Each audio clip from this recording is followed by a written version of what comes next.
I'm J.R. Church. Welcome to today's analysis of the news.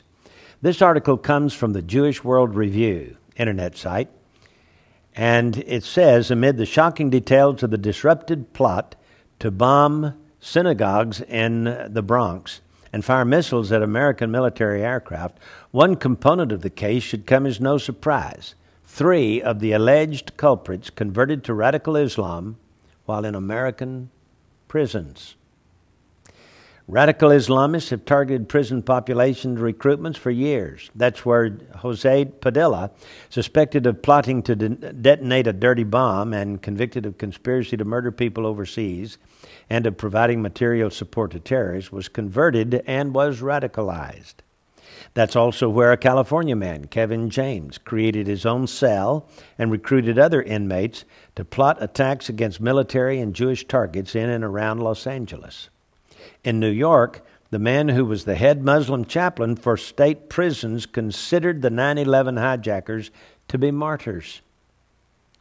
Warith Dean Umar spent 20 years working with New York prisons, overseeing the hiring of Muslim chaplains and leading prayer services.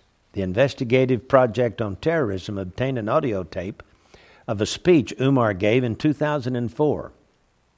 In it, he told his audience that victory for Islam would not come without loss. He said, and I quote, "Brothers, be prepared to fight, be prepared to die, be prepared to kill. It's part of the deen. It ain't your brother just saying this. This is history. This is the Quran. Nobody can deny it, and we need to let the enemies know." He also said, and I quote, "Rise up and fight them until turmoil is no more and strike terror into their hearts." You think there's no terror in the Quran? Read it in the 56th surah of the Quran. There's no lack of translation. There's no mistranslation. There's not one sheikh says one thing. No, it's very clear. When you fight, you strike terror into the heart of the disbeliever. According to a 2003 column in the Wall Street Journal, a protege of Umar's was a man named Salahuddin M. Mohammed, hired by Umar to serve as chaplain at the Fishkill Correctional Facility. Today, Mr. Mohammed is an imam at the Masjid al-Ikhlas Mosque in Newburgh, New York, where the first conversation about attacking Americans between the defendant James Cromity and the FBI informant took place. Mohammed himself is not named in the criminal complaint.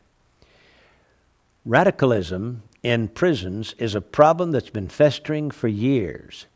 The Department of Justice's Inspector General issued a report in 2004 with a host of recommendations for tamping it down, but there's little sign of any action being taken. That President Obama would now want to transfer hundreds of hardened jihadists into American prisons is a guarantee that they will serve as emissaries and proselytizers of jihad to the thousands of prisoners they are exposed to. In virtually no time, it is all but certain, based on past patterns of radical Islamic growth in jails that we have investigated, that we will witness the number of radical Islamic inmates multiply by thousands, maybe more. The Guantanamo prisoners will be locked up as jihadi rock stars, and each one could potentially produce 100 new ticking time bombs, ultimately walking the streets of America. Although the president tried to reassure us that no inmate has ever escaped from a super maximum security prison, what about the newly indoctrinated jihadists among the existing inmates who will be certainly released after their terms are up?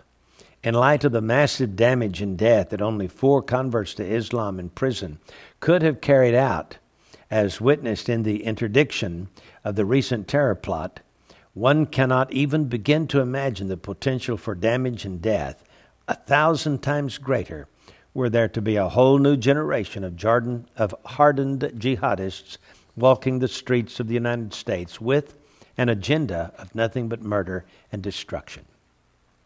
FBI agents with whom this man who writes this has spoken says that the transfer of prisoners to the U.S. is insane, pure and simple. That's what FBI agents have said. Part of the problem is that there's no single agency which can change the nation's prison system. Since states are responsible for their own penitentiaries, Each has its own religious programming. Imams recruited like the likes of Umar continue to work. Library shelves are stocked with the words of radical ideologies. Some prison libraries include the Quran, an extreme interpretation of Islam's holy book that includes a call for jihad.